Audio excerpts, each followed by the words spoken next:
አንለያይማ አንለያይም ብሏል አብርሽ። አንለያይም እያለ መጥተዋል። እንግዲህ እኔና ሩትዬ መቼም አንለያይም። የኛ መለያየት የምትፈልጉ ሰዎች አንገታችሁን ድፉ፣ አንገታችሁን ድፉ ብሏል። እንግዲህ አብርሽ እኔና ሩቲ የምንለያይ ሰዎች አይደለንም።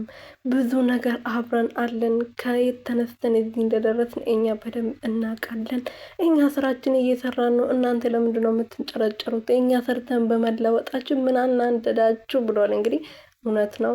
እናንተ ሰርታችሁ ተለወጡ። ግን እኛ እኮ እናንተ ሰርታችሁ በመለወጣችሁ አይደለም እንደዚህ እየሆንን ያለ ነው። እናንተ ለምንድን ነው የተጣላችሁት?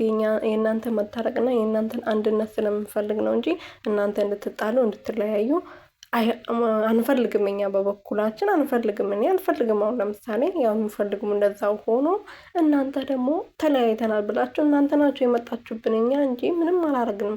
ለማንኛውም የኔ ውዶች፣ የኔ ወርቆች ደስ ብሎናል እንደዚህ ስላየናችሁ ማለት ነው። ሩትዬና አብርሽዬ፣ ሩትዬ እንዳለችው በእጇ አስገብተዋለች። አብርሽ የኔ ነው በ3 ቀን አሳይሻለሁ እንዳለቻት እንግዲህ አሁንም ደግሞ የራሷን አርጋዩ አሳይታለች ማለት ነው።